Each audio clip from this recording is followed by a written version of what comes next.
balita ko pare, mahal nga yung bili niya sa market. Oo nga, puro namamahalin talaga yung bilhin niya. Buti pa yung bilhin mo, mahal. Ako hindi. Sana all, nagmamahal. Pre, balita ko may kadiwa ngayon sa niya. Sus, huwag mong paniwala ng niya. Puro Puro pito patubig. lang naman ng niya sa patubig.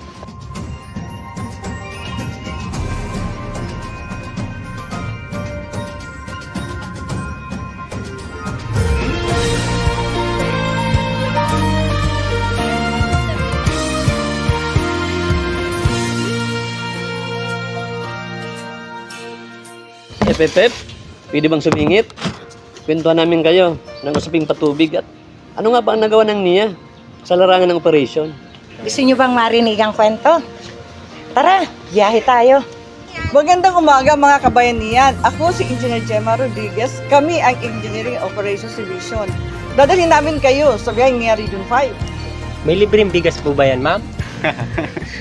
Lalaman natin yan mamaya kung may natira pa sa kadiwa.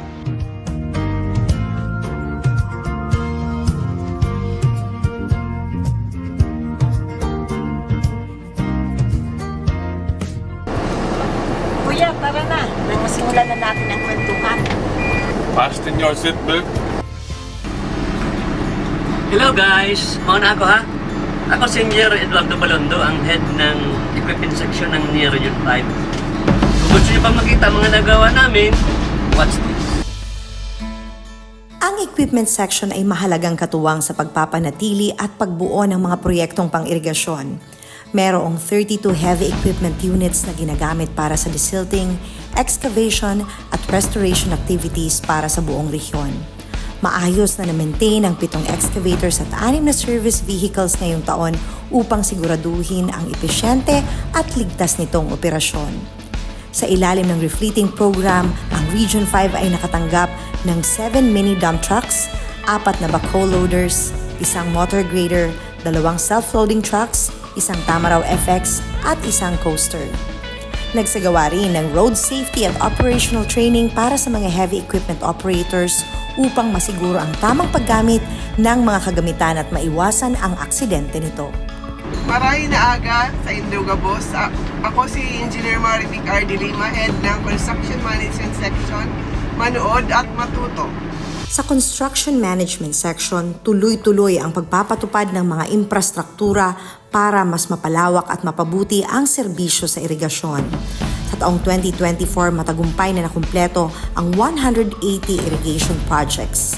Hanggang Hunyo 2025, nadagdagan ng 168 hektarya na bagong service area, 866 hektarya na restored area at 44.5 kilometers ng canal lining, 3.93 kilometers ng concrete roads at 178 irrigation structures na itinatayo at na-upgrade. Kabilang dito ang mga ongoing at carryover projects mula pa sa 2023 na nagbibigay ng mas matibay at mas maaasahang irigasyon para sa mga magsasaka ng buong rehiyon. Sandali. It's my time to shine. Hello po! Ako po si Marilu Atimar ng Institutional Development Section na ang pangunahing tinututukan ay ang ating Irrigators Association. Handa na ba kayo? Ang Institutional Development Section o IDS ay patuloy na nagbibigay lakas at suporta sa ating mga irrigators associations. Sa taong ito, naabot ang 100% accomplishment sa mga capacity development activities kung saan 75 batches ng trainings ang naisagawa na may kabuuang 3,214 participants mula sa 571 na IA. Kabilang dito ang pagsasanay sa leadership, financial management, organizational development, at entrepreneurial skills.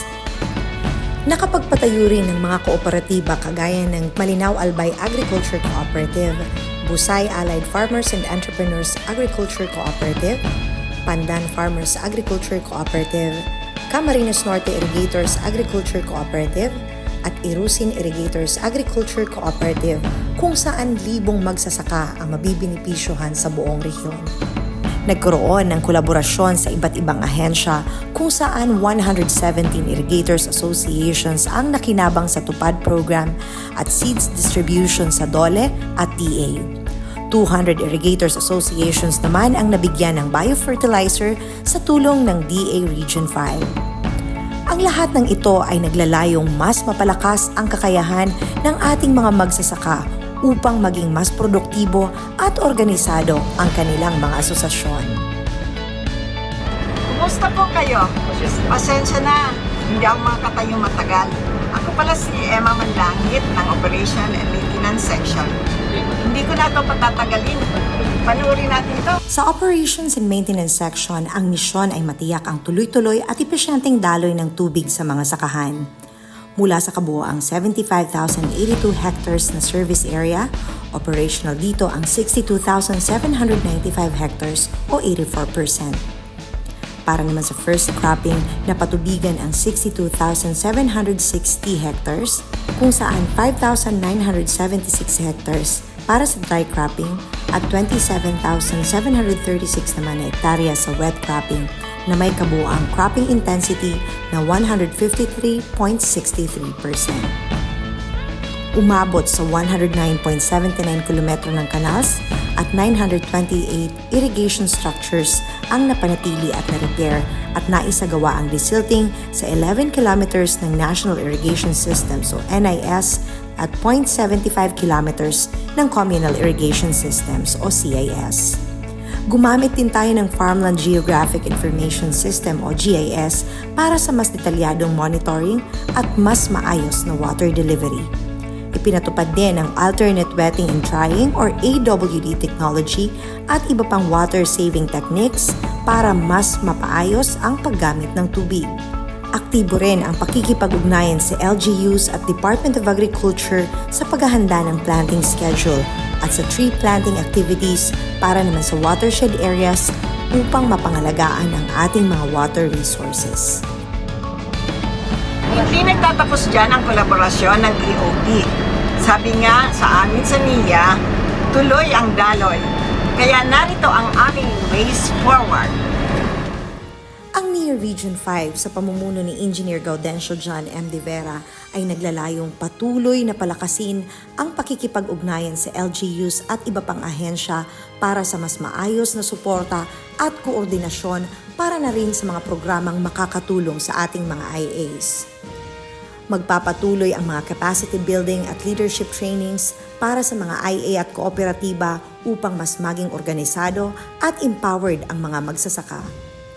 Mas paiigtingin pa ang paggamit ng climate-smart technologies at digital tools kagaya ng FGIS at AWD upang matiyak ang epesyente at sustainable na water management. Palalakasin ang quality assurance para sa mga construction projects at pabibilisin ang implementasyon para mas marami pang areas ang makikinabang dito. Magpapatuloy din ang preventive maintenance at upgrading ng heavy equipment at skills training ng mga operators para suportahan ang operations at construction activities. Lahat ng ito ay hakbang patungo sa mas matatag, maaasahan at maunlad na irigasyon sa Bicol Region. Ba, tamang-tama. Nandito na tayo sa NIA Region 5.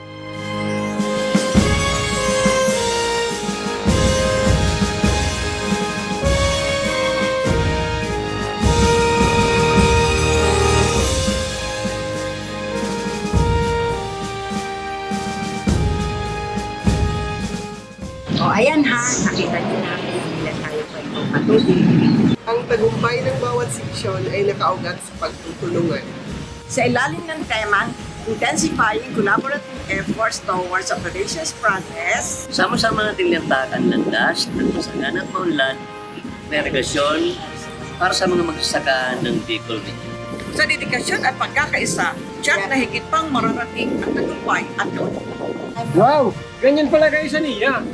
Mas marami pa tayong pagkukwento ang pag-uwi. Hindi lang kwentong pampatuloy.